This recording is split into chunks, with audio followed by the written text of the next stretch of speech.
Hello, everyone. Welcome to the program. This is Politics Today, live on Channels Television. I'm Sean Kimaloye here in Abuja. Tonight, we'll go straight into some of your major stories.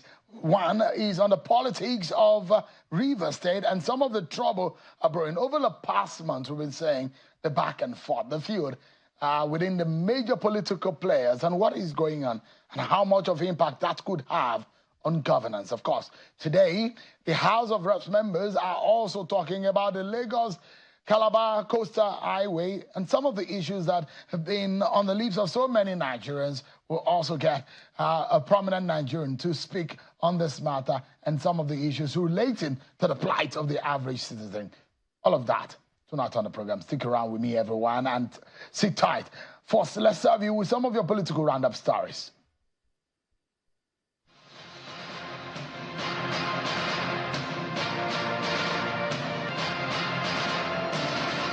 And President Bola Tinubu is said to have officially resumed work today at the villa, a day after the presidency announced that he returned from his trip abroad.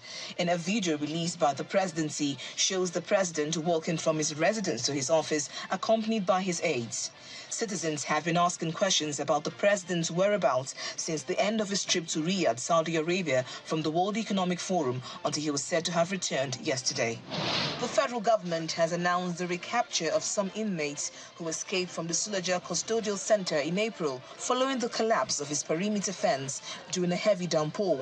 The Minister of Interior, Mr. Olubimi Tunji-Ojo, disclosed this in Abuja when he inspected ongoing security projects at the medium security custodial facility in Kuje, Abuja. The Senate has approved the death sentence as a penalty for drug traffickers in the country as the 2024 NDLEA Act Amendment Bill passes through the third reading. The proposal was adopted today when the Senate dissolved into a committee of the whole for a clause-by-clause consideration of a report of the chairman of the Committees on Judiciary, Human Rights, Legal Matters, and Drugs and Narcotics of the National Drug Law Enforcement Agency Act of 2024, Senator Tahir Mungunu. A former Minister of Aviation, Mr. Hadi Sirika, has pleaded not guilty to the alleged corrupt practices involving about 2.7 billion naira brought against him by the federal government. Mr. Sirika was arraigned before Justice Sylvanus Orji of the Federal Capital Territory High Court, along with his daughter Fatima, his son-in-law, Mr. Jalal Hammer, and the firm Al Barak Global Investment Limited. The daughter and son-in-law also pleaded not guilty to the 6-count charge brought against them. They were then granted bail in the sum of 100 million naira each.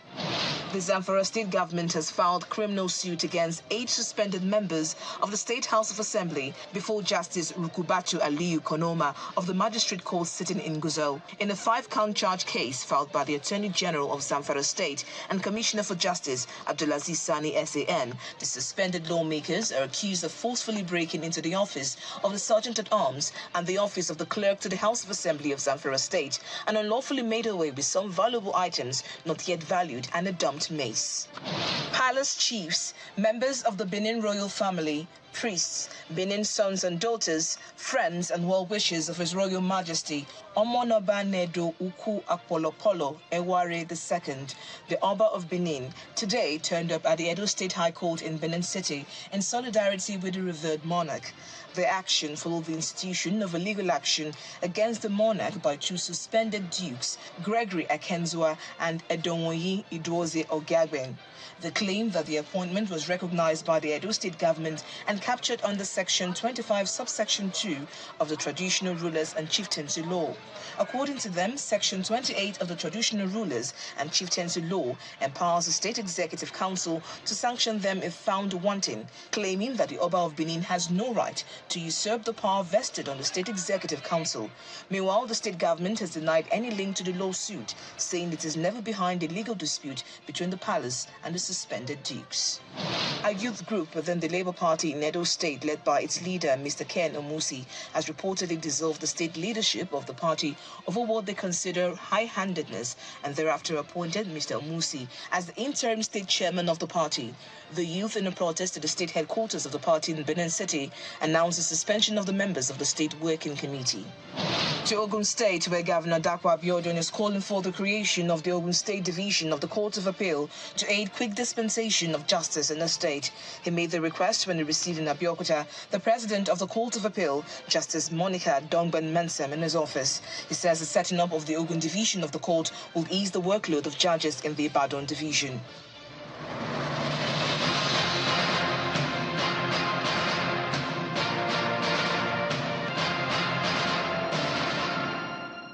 Thank you so much, everyone, for staying with us. Let's get straight to it. I'll first and foremost take you to Rivers State before I go to the Lagos-Calabar Coastal Highway, where members of the National Assembly are speaking. And there's a possibility that the Minister of Works might have to go to the National Assembly and explain the contract and some of the issues surrounding it. Don't forget, Atiku Abubakar has been speaking about these and condemning the manner in which the contract has been awarded. We get some insight into that later on the program. But let's take you to Rivers State, where it does look like some of the lawmakers, the pro-Wike lawmakers in Rivers State, are raising an alarm over a possibility of violence in the state. Yeah, just today, we saw that there is a heightened tension in the state, and the governor, Siminalayi Fubara, visited the assembly quarters in Port Harcourt. The quarters serve as the official residence for the 32 legislators of the state and also houses the temporary chambers of the Martin Amowele-led state assembly since the demolition of the main assembly building. The governor was accompanied today by a convoy of uniform and civilian aides, and Governor Fubara briefly toured the premises before departing to inspect the Kalabari Road slated for inauguration. Some of the lawmakers said that they do not have a problem with the assembly as they just moved into it and nothing is wrong with it. This is coming just a few days as we saw a new factional speaker emerging, Mr. Oko Jumbo, who emerged yesterday amidst all of these controversies. Victor Oko Jumbo was elected as the new speaker for the 32-member assembly and said to have been elected at about 10 a.m. during the plenary yesterday in line with the standing order of the House. Oko Jumbo was one of the 4 lawmakers loyal to the governor Fubara in the wake of the political crisis in the state. Yesterday, the People's Democratic Party came out to condemn the statement made by Mr. Tony Okocha, who is the chair of the APC Caretaker Committee. Let me remind you of what Mr. Debo Ologunagba said. He's saying it is unlawful, unconstitutional, the decision of the APC and the statement credited to the APC to ask for the impeachment process on the governor. Take a listen to Debo Ologunagba of the PDP. The attention of the leadership of the People's Democratic Party has been drawn to a delusional declaration by the chairman of the All Progressive Congress in Rivers State, Mr. Tony Okocha, wherein he issued a hallucinatory directive that an impeachment proceedings be commenced against the democratically elected governor of Rivers State. In any event, the individuals that the Rivers State APC chairman directed to commence impeachment proceedings against Governor Fubara are not legally members of the Rivers State House of Assembly and cannot contemplate or exercise such powers under the law. All right. You remember there were 2 commissioners who left the Governor Fubara cabinet. It was including the Attorney General of Rivers State, Professor Zacchaeus Adangor, who now joins us live here in our Abuja studio. He's a senior advocate of Nigeria. Thank you so much, Prof, for joining us tonight. Thank you, Sean, for having me. First and foremost, let me ask you, one of the accusations or the allegation against you is that you are sabotaging the Governor Fubara cabinet and government. Why? You are a senior advocate of Nigeria. Why would you want to bring down a government of the state? Well, Sean, let me just say this emphatically. that that statement made by the governor of Rivers State is injuriously misleading and lacking any truth whatsoever. For the brief period I served as the Attorney General, I provided quality legal advice on virtually every issue referred to me that enhanced the administration of Rivers State. In point of fact, there are two flagship programs he has embarked upon. First is the housing scheme. I led the team that negotiated the entire terms of that public-private partnership. The second is the loan scheme. I led the Rivers State delegation that negotiated the terms of that loan scheme. If I wanted to sabotage his government, I would have been part of those negotiations. The real problem started after the issuance and execution of the presidential peace declaration. You recall that on the 18th of December, the president invited all members of the contending parties to the presidential villa, where the governor, along with other political leaders, signed the presidential peace pact. Now, after that, the governor, in fairness to him, during his Christmas statewide broadcast, reaffirmed his acceptance of that peace pact and his commitment to full implementation, but contrary to that public posturing of the governor. He secretly instigated litigation by sponsoring and financing several persons and organizations to file suit against the state government and the Attorney General to challenge the validity and implementation of that peace pact. And I found that very, very disturbing. Now, as soon as that happened, the governor invited me into his office and strangely directed me that whenever any process was served on the chambers of Attorney General, I should refer the court processes to his office for direction. That has never happened since my inception of office as Attorney General. I obliged because I wanted to be sure what he was up to. I referred all the matters to him, and then he referred them back to me with instruction that I should handle them. I recall one particular one filed by one Dr. AJC Chiwon. Each of those matters challenged the validity of the presidential peace pact. I worked on them, and I came up with my counter affidavit and my written address, challenging the competence of the suit, challenging the jurisdiction of the court, challenging the local standard of the party, because I argued that none of the parties, none of the claimants on record had been able to demonstrate their interest, what injury they suffered if that peace pact was implemented, and how they have been exposed to any danger. Now, after I filed the processes, the governor subsequently invited me to his office. And when I entered the office, he threw a paper at me. So, Attorney General, look at that paper. I picked up the paper and I looked at the paper. It was the process I filed in that suit instituted by Dr. C.A.J. Chiwon. And said, why did you challenge this suit? Why did you challenge the competence of the suit? I said, Your Excellency, sir, when it comes to matter of law, as Attorney General, Chief Law Officer, I am the master. I should be the one to direct you. You cannot direct me on question of law or how to handle a matter in court. I said, I challenged this suit because the claimant did not disclose their interest. He said, you shouldn't have challenged them. I said, in that case, what is your interest? This is a suit filed against the government. And you have publicly declared your commitment to implementing that peace pact. So why are you interested? But you answered to the governor. He's your principal. He appointed you. He appointed me. And the Constitution says under Section 195 that I am the chief law officer of the state. That makes me the chief legal advisor of the River State government.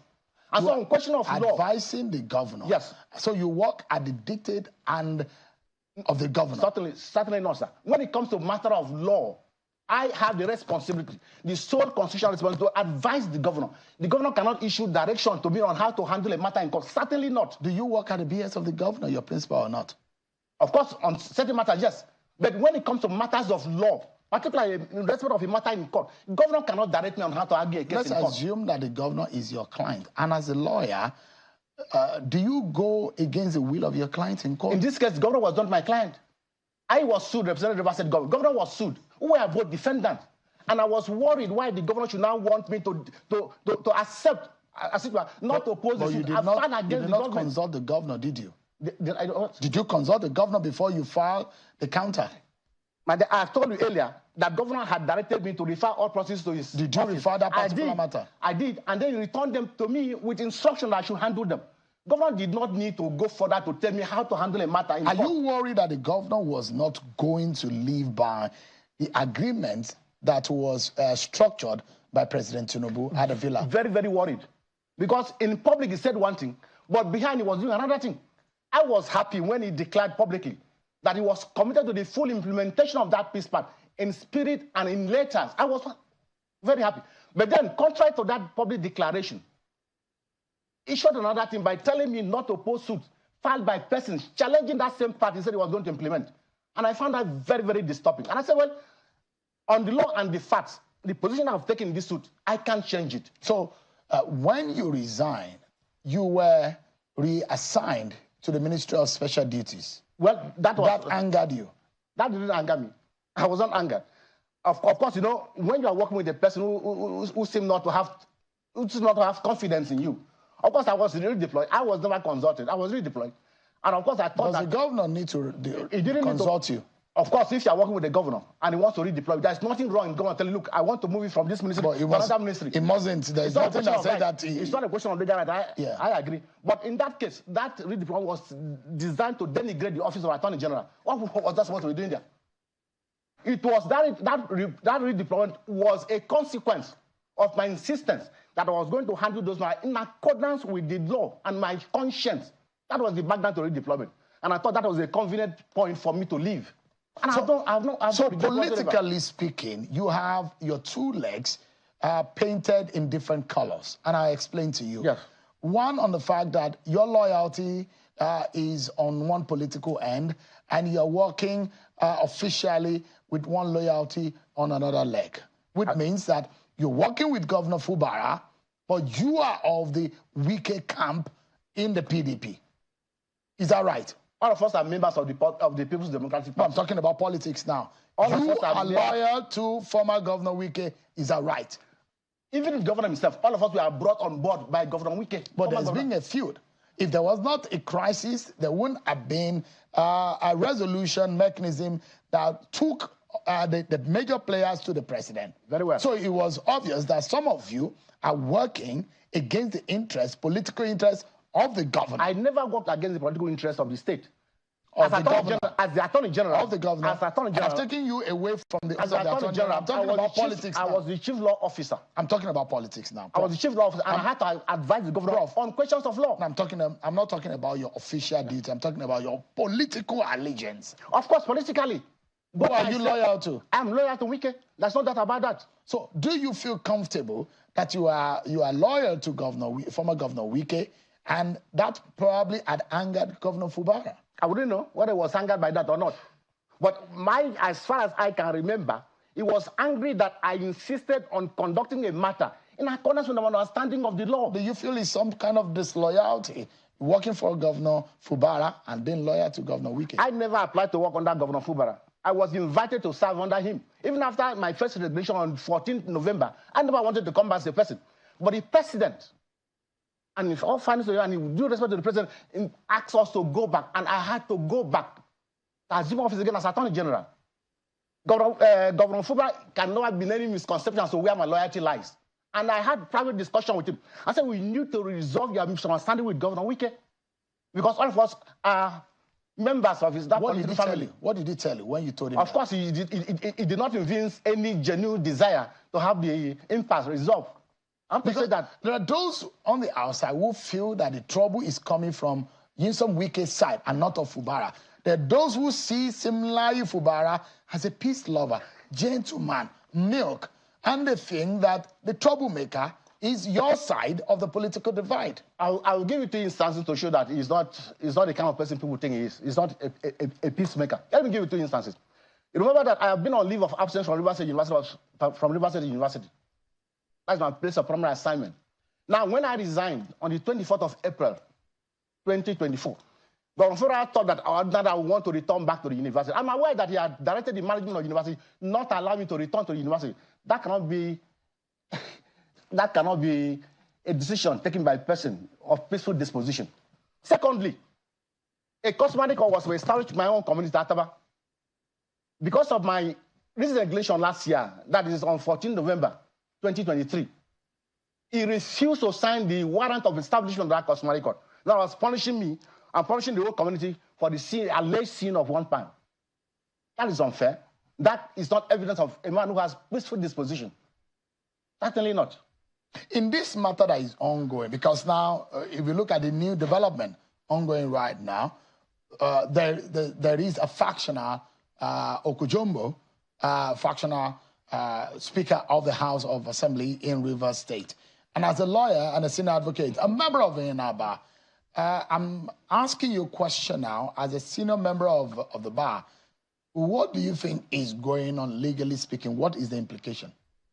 Well, I don't know what game they are playing. As far as I can remember, there are 3 members who claim that they are loyal to Governor Sim Ubara. There were 4 of them. 4 of them, okay. Now, if you look at the proviso to section 191 of the Constitution, that proviso sets the upper and lower limit. It says an assembly shall consist of not less than 24 members and not more than 40 members. In other words, you cannot have a state assembly that has less than 24 members, nor more than 40 members. There are only 4 of them. That certainly is not an assembly contemplated under section 191 of the Constitution. And that's a fundamental flaw in the game they are playing out. That's a fundamental flaw. If you look at issues of legal precedence and where it has happened, we've seen it in Oyo State under the former Governor Ladoja. We've seen it happen in Kogi State. We've seen it happen in several states of Nigeria where there are smaller numbers of people. I've seen this gone to the very top. We've seen assembly crises and the state. We've seen it happen in Adamawa State. Over the years, all of these feud between the assembly and the executive culminating into the impeachment of the governor. The question is that what happens when the manner in which the assembly is upturning the decision or the legal intent of the governor on the bills that are being passed? Nothing less than 4 or 5 bills are being passed against the interest and the position of the governor of the state. What do you think is going on? The assembly has the legislative power to enact laws. And the framers of the Constitution contemplate that there might be a situation where the government may decline to grant its assent to a bill. They therefore provided that where that happens, you have to take that bill back to the assembly again and go through the process of passage, go through the whole hog of passing that bill. And if by 2/3 majority, they really pass that bill afresh, then that bill becomes law. And the consent, the assent of the governor is dispensed with. I didn't frame that provision. So the assembly is entitled to take advantage of that provision. So and that's what exactly those who say it is legislative rascality. That cannot be. In Rivers State. It would be unfair to describe that as legislative rascality. It would be unfair because if the Constitution if the Constitution denotes a power to an assembly, and the assembly exercises that power, how dare you describe that as legislative? There's a lot of issues that people are raising, and they are regarding as illegality in what is happening in Rivers State. In fact, the intervention of the president has been referred to an unconstitutionality and illegality. I wouldn't want to comment on it because there are several issues pending in court questioning the validity of that presidential peace pact. And it would be unfair of me as a member of the INABA to express my personal opinion on that issue. What about politically? If you're not expressing a legal view on it, in this case, do you think it's working? Do you think that political intervention of the president is working at all? Well, the recent actions of the governor shows that he has completely abandoned that presidential peace proclamation, and that is very clear. That he has abandoned that presidential peace proclamation. But there are those who think that it's in fact those who are loyal to the other side, to the Governor Wike's side, are the ones that are fueling the trouble. The members of the House.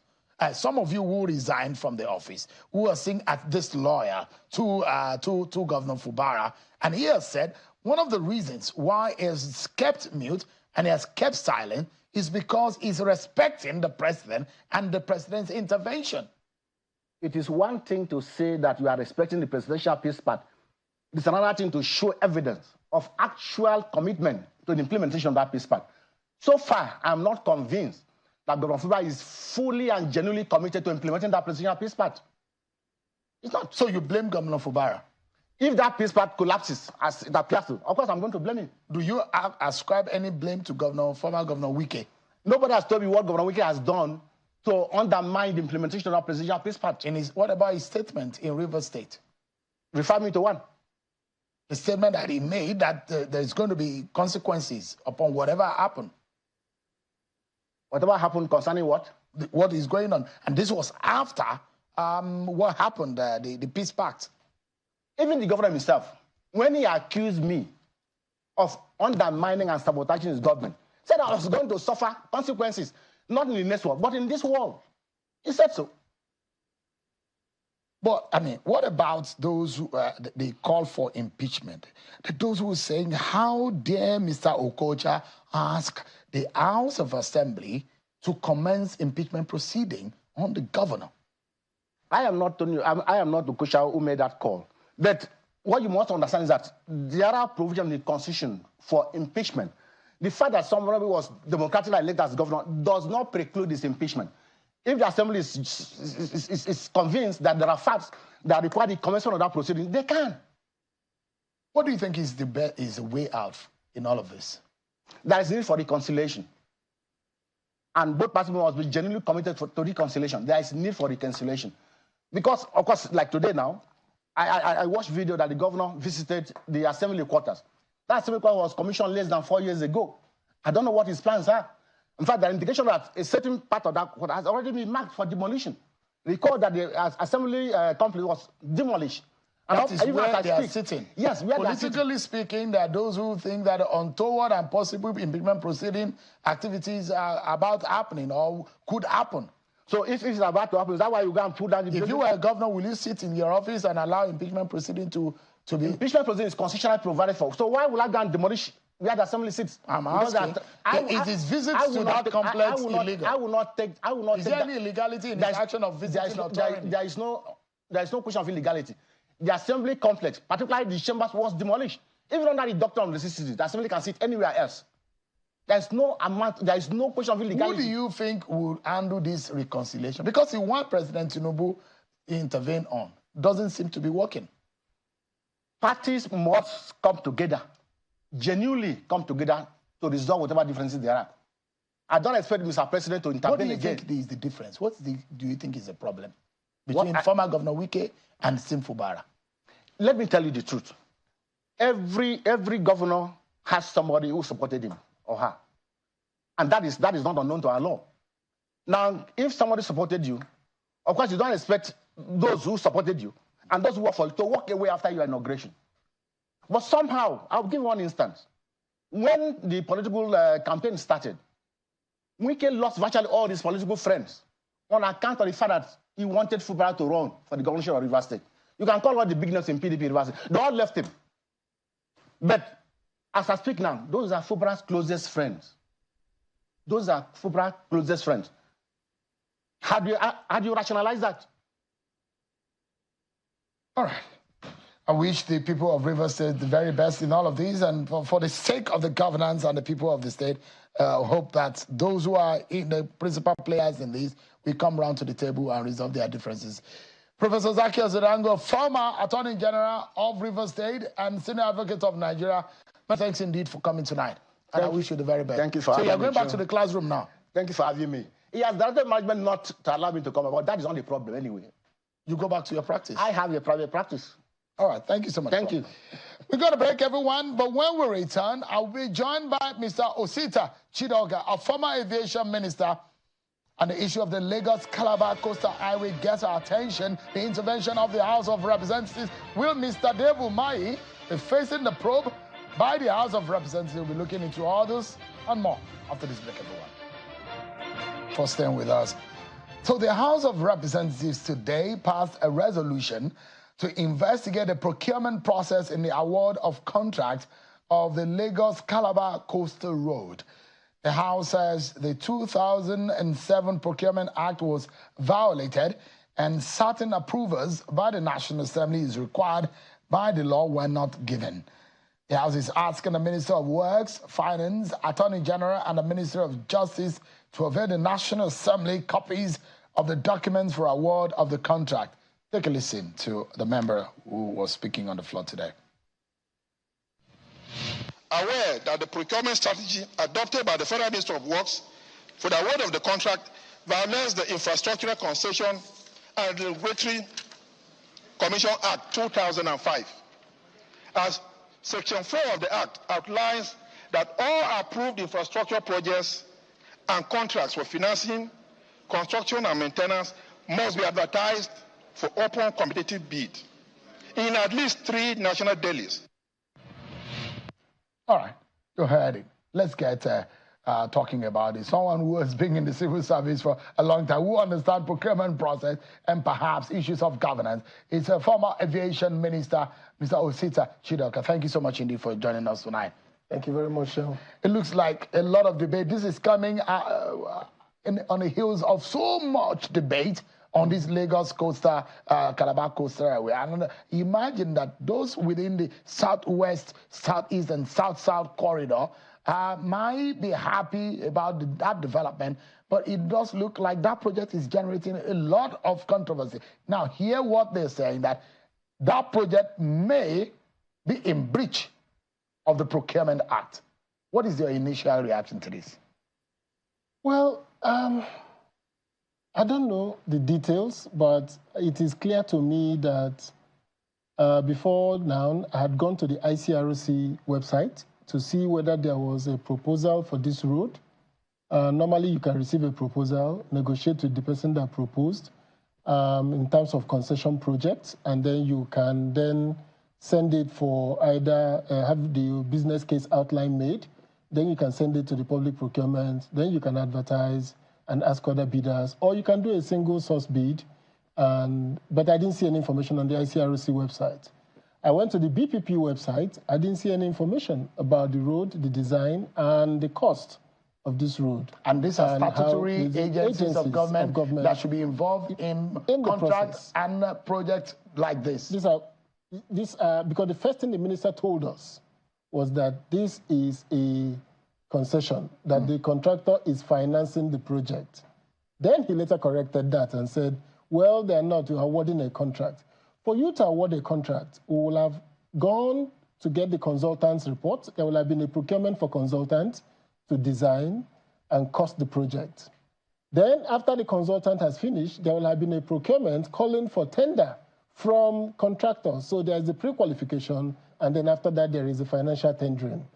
Nothing short of 1 year will have passed before you finish the procurement process. In that process, you will have also engaged the stakeholders. You will have spoken to the people who have property on the lines that will go. You will have listened to the views of Nigerians. Because one of the things about President Tinubu being president in Nigeria today is that this is our first democratic president, a president that was not a military leader, who actually fought for democracy during the June 12 crisis, who actually has been to the Senate and been a governor of a state. So one would think that when he said in 2020 that democracy is not just about elections, when he was celebrating what President Buhari did by naming June 12 the Democracy Day, he said it's not just about elections. He said democracy goes beyond that. Now, this president had the opportunity to do a project of such magnitude. We need to have seen the environmental impact assessment. We need to have seen the consultant's report on projected traffic, on what it will actually do. When this road goes all the way to Calabar, what goods are we moving from one coastal city to the other? What are we moving? If it is people we are moving, is there congestion on the existing road, which goes through Shagamu, Benin, or there's a bypass in Benin, built to ensure faster travel times. So when you do the bypass to Benin, then you enter the Onitsha-Owerri Expressway. It's a dual carriageway. Or you want to go to Enugu, you go to Enugu, Port Harcourt, you go to Enugu, Onitsha, Enugu Expressway. And you want to head to Port Harcourt, you enter the Enugu-Port Harcourt Expressway. These are dual carriageways. It takes you all the way to Port Harcourt and can bust you to One. Now, if you want to go on to cross rivers, you can go through Abakaliki, and then the World Bank did a corridor project connecting Abakaliki to Mfun, which is the border of Cameroon, going through the West African Highway.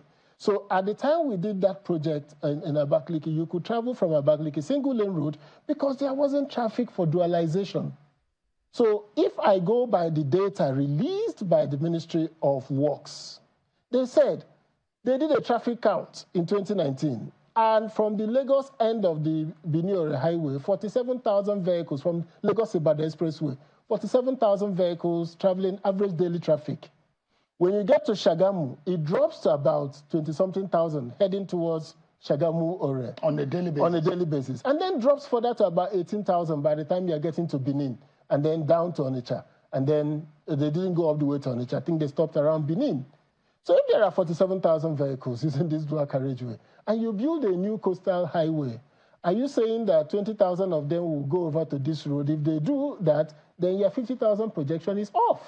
How do you pay for the road? Let me read to you. So, and this is the submission of Mr. Dave Umahi on the project.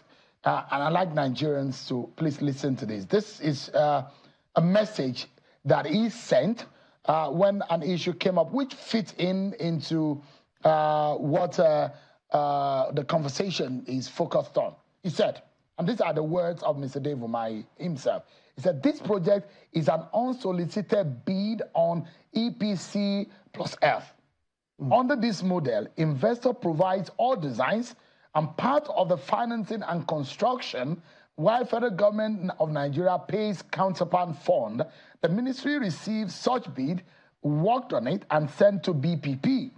BPP worked on it according to Procurement Act and came up with a price slightly lower than ministry price and even lower than cost of similar projects awarded five years ago, like a Bodo Boni project. BPP issued certificate of no objection on the project to the Ministry of Works in line with Procurement Act. Now, it went further to say the Ministry of Works took the certificate of no objection to FEC, and FEC debated it and approved same. He said, recall that FEC at first approved the project model on the EPC plus F before the process of procurement even started. The project followed due process.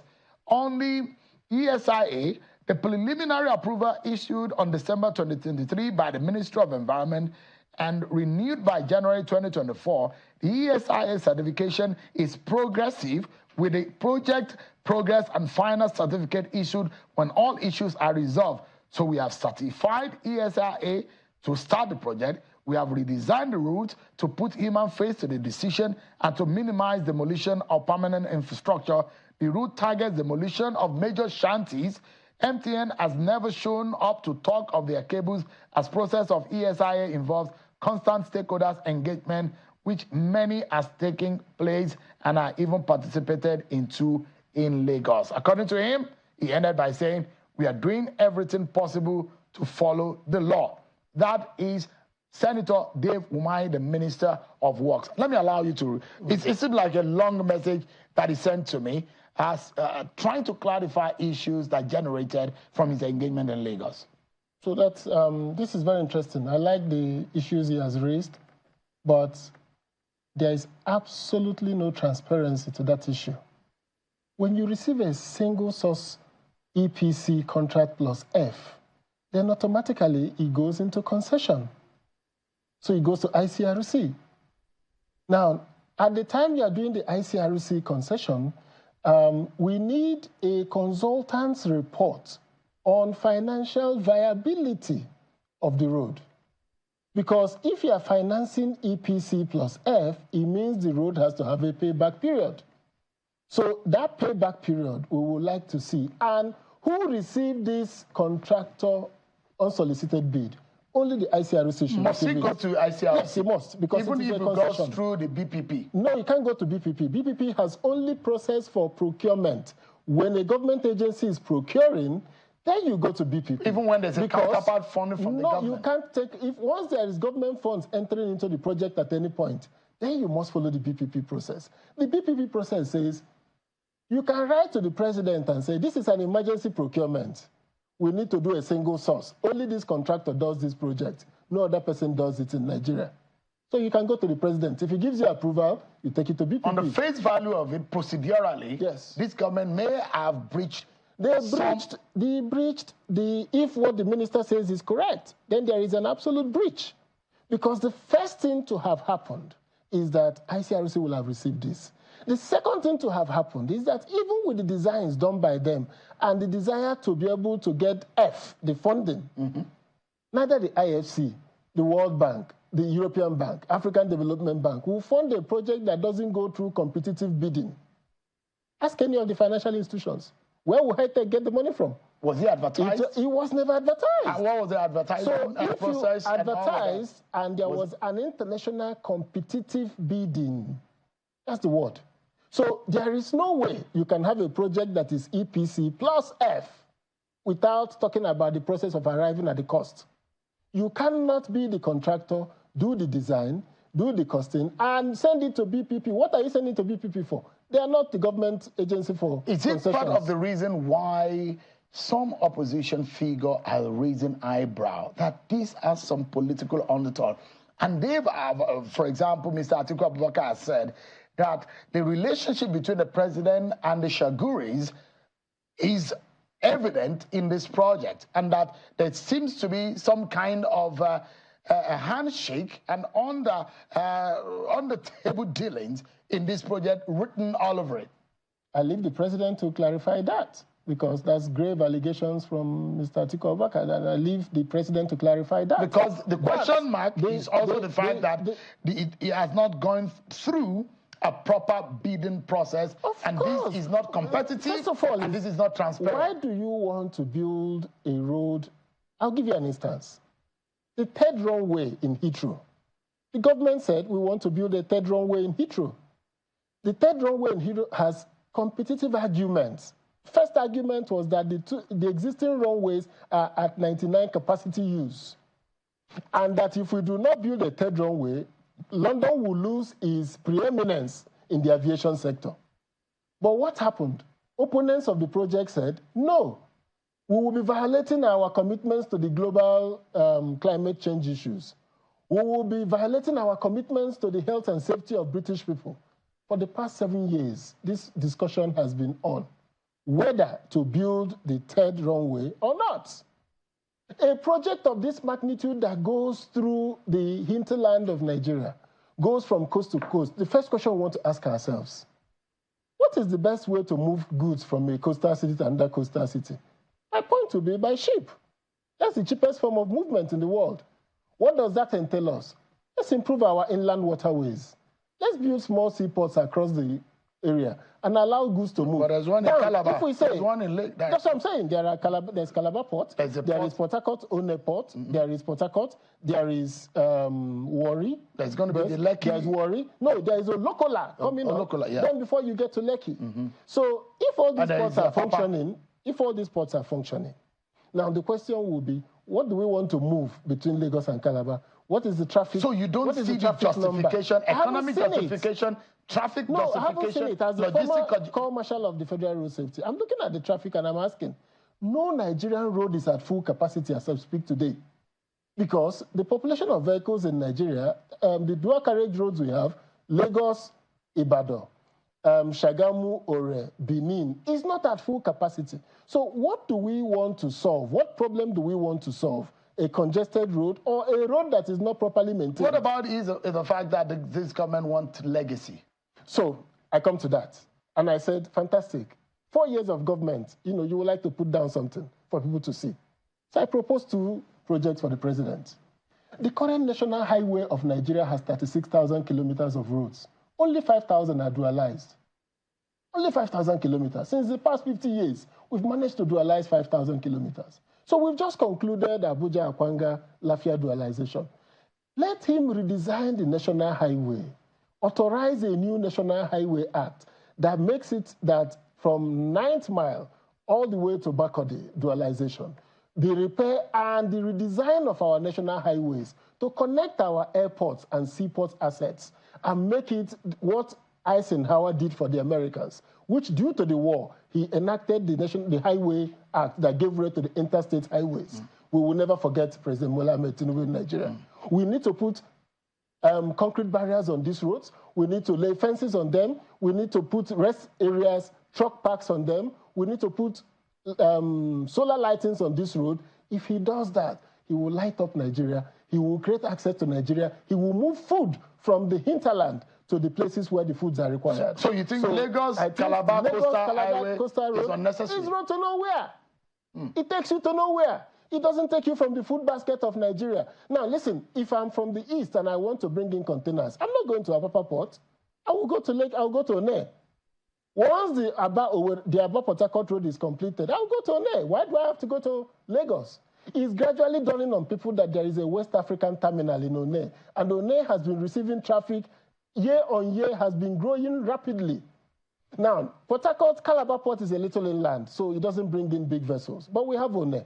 We have the new Lekki Port coming. My question is, we can do the national highway, redesign it, reconstruct it, and make it a highway connecting Nigeria. Speaking to us from Maiduguri to Bauchi, Bauchi to Jos, Jos to Makodi, Makodi to 9th Mile, Nsukka to Enugu, Enugu to Port Harcourt, Port Harcourt again to Owerri, Owerri to Onitsha, Onitsha to Benin, Benin all the way to Ore, Ore to Lagos. And then we connect back again to Bomosho and go through Jeba, Mokwa, Bida to Kanu. I know Nigerian highway. This is what we need today. If you were the president, this looked like a nightmare, like a quagmire. Yes. How would you wriggle your way out? I will subject it to further public conversation. Stop it? Stop it now and convert it to public conversation. Because the financiers cannot raise financing for this road except if he uses budgetary funds to fund it. Nobody can raise financing for a road that has no competitive bidding. So if you look at, you see, the problem is that people are running Nigeria that haven't traveled around Nigeria. I know Nigeria from Sokoto all the way to Yanagua. I've been on these roads. I know where the traffic is. I know what is causing the hiccups on Nigerian roads. People who are discussing Nigerian roads are discussing what they haven't seen. For you, this is a thumbs down for this government. No, it's a big thumbs down. To think of Calabar, two coastal cities. Why do you want to do that? Let me quickly, before we wrap up. And I'll tell you the second legacy project. I think that the president coming from Lagos has something to give to Lagos people. What would that be? Close down Apapa ports and relocate it to Lekki or Badagry. Apapa is a nightmare today. It's no more functioning. You can't go to Apapa on a day. You can't wake up in the morning and say, I want to go to Apapa. It's a nightmare. We need to build automated seaports around the Lekki corridor. And you can give high-tech the contract to expand Lekki to Ijebode, to move the traffic straight to Ijebode, out of the city. Take it to Ijebode. It is 100 kilometers. Even at the 4 billion per kilometer that we are proposing for the coastal road, we can do 100 kilometers, 400 billion, and go through Epe and bust in Ijebode and move the traffic southwards or northwards. Now, second thing, people will say to me, how do you move a seaport? It's happening all over the world. If you go to Singapore today, they are moving their Tanjong Pagar seaport. They're closing it down. The terminal is inside the city. They're closing it down and turning it into 80 hectares of mixed development prime real estate because they are moving their ports now to Pasir Panjang, and from there they are going to Tuas in 2040. By 2040, there will be no more terminals in the city of Singapore. They've moved it all further away from the city. And the reason is simple. These ports were built before these places developed, like Apapa. Chief Awolowo used to live in Apapa. Apapa used to be the home of Nigerian elites. That's why you find a lot of elites. Yes, because Ikoyi was then mainly government people. So now nobody lives in Apapa. Nobody can live there. Let me get your view on this before we... to move it. If the president wants legacy, he should redesign the national highway. Right. He should remove Apapa Port. I'm out of time totally. But in 30 seconds, Mr. Chidoka, if you can tell me, what's your view about these cyber security levy? Well, to secure the cyber doesn't require living Nigerians. That's my answer.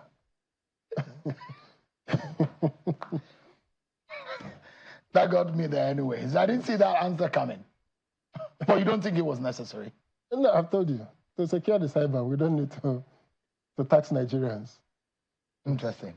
All right, then, just as we close the program, everyone, we do know now that another member of the Governor Simfubara cabinet has now resigned and is gotten an appointment under the President Tinubu government. Well, Mr. Woke is now gotten an appointment within the... Just a moment. He's gotten an appointment to serve as the managing director and chief executive officer of the Osun River Basin Development Authority. He sent in his resignation letter as a commissioner in Rivers State, and that's Mr. Chukwuemeka Woke, a former chief of staff to Governor Wike and a serving commissioner under Governor Simfubara. That's how we end the program tonight. Thank you so much, everyone, for watching. I'm Sean Kimale. Have a wonderful evening.